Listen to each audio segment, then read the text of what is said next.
Today I'm going to be talking about the history of ancient banking. I'll be focusing on the Bank of Babylon in Assyria around 1800 BC, and then talking about the Indian merchant guilds of around 300 BC, and then the Chinese merchant counting houses up to around the year 1000 AD.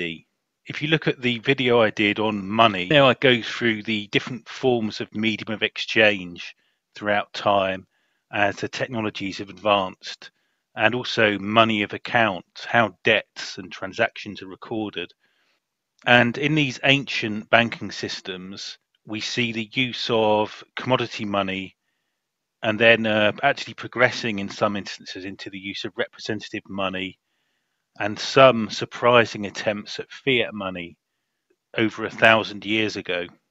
So to start with the Bank of Babylon in 1800 BC, the first banks arose in temples because the fear of God was so great in this civilization. No one had ever dare steal from a temple. And so this was where the first banks were established. You had these kind of city-states in the Babylonian Empire, and initially the first commodity to be used as a medium of exchange was actually barley. So farmers would borrow barley from the temple essentially to live off in lieu of their harvest. And then when harvest day came, they would pay back the barley that they'd borrowed plus some interest. So we see that with the very first banks, we had usury. Now, in order for this banking to occur, you actually had to have the invention of writing first. And predating the Babylonians, Sumerians actually invented writing, which they called cuneiform. And actually, most of the early examples of writing are for financial records. And this developed into banking records, initially for this barley. And then later on, people started using gold and silver as a commodity money done by weight. And they used shekel actually as the unit of weight or the unit of account. And this was the beginning of banking.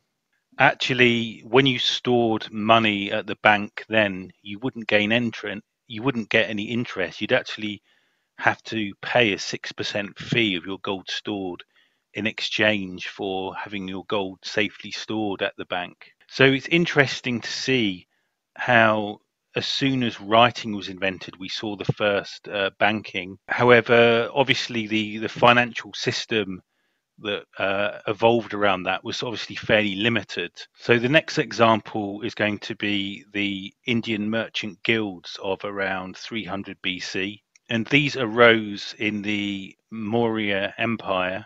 And this actually predated the Roman Empire, but was actually almost as significant as the Roman Empire, even though no one's ever really heard of it. And you can see the extent here in brown over the most of India here on this image.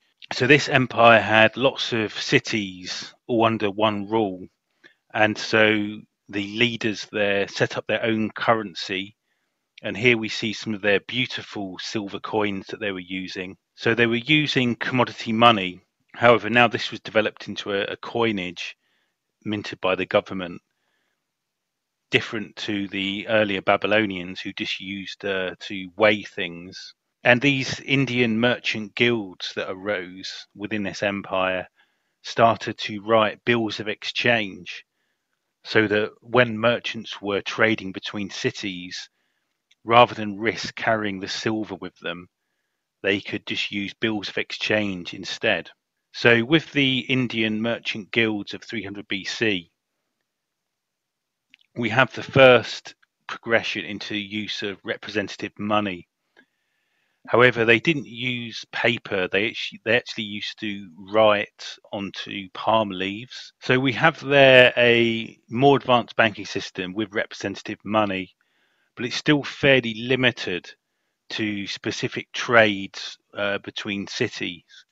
And then if we go forward another 700 years to around the year 1000, here we had a banking system quite well established in the Chinese Empire. In China, for a long time, in fact, the Chinese were using cowrie shells well before the Africans, and then they would also use either cattle or gold or silver. But in 210 BC, the first emperor of China abolished all these local currencies, and he introduced a universal form of money, which were these copper coins, which had square holes in them, and these were called cash, and they actually were used for around 2,000 years throughout China, multiple different dynasties. So these coins obviously were a form of commodity money, but the reason why they had holes in them is because obviously copper isn't so valuable, and so in order for an ordinary transaction, you'd actually have to string together lots of coins into what was called a string of money. And people used to trade in strings of these copper coins because the individual coins weren't really worth much. And so, because of this, the Chinese merchants had established what they call counting houses to store deposits and also issue representative money. So, obviously, the Chinese had invented paper, and these merchant houses, really through necessity, started issuing representative money in order to allow the practical transactions for big items. And so a banking system evolved through China, really as early as about 600 with representative money. And in the year 1000, the first paper banknotes were issued, which were called jiaozi. So it's very interesting that even the year 1000, we actually see the first experiments in fiat money. However, whenever this was tried, it always led to rapid hyperinflation, an actual kind of collapse of the local political system. Now, obviously, there's lots of other examples like the Greeks, the Romans. You saw similar ancient banking systems spring up throughout the ancient history. But I've just selected a few examples here. It's really interesting that going back as far as 1800 BC, we saw the first banks appear almost as soon as writing itself was invented. And that as soon as we had the first banks, we had the first examples of usury.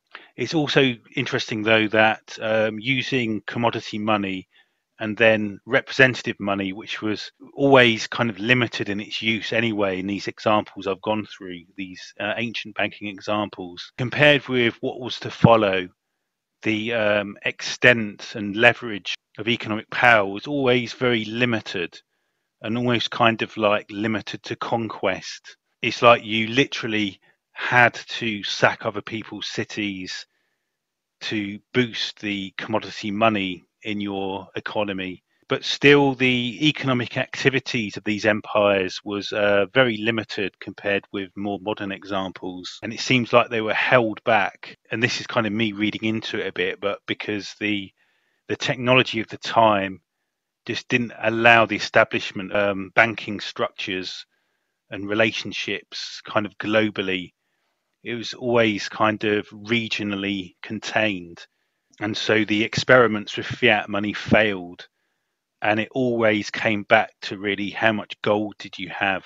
And there was always seemed to be a limit for how much these empires could expand. So the fact that double entry bookkeeping hadn't been invented as well, I think probably held things back a lot in these ancient times. So that completes my ancient history. I just wanted to kind of touch on a few examples. We can see how society developed from initial barter and debt. And then the next video, I'm going to start looking at modern banking. I do videos like this one just for fun as a hobby. It's for entertainment purposes only. Always consult a qualified financial advisor before making any investment decision.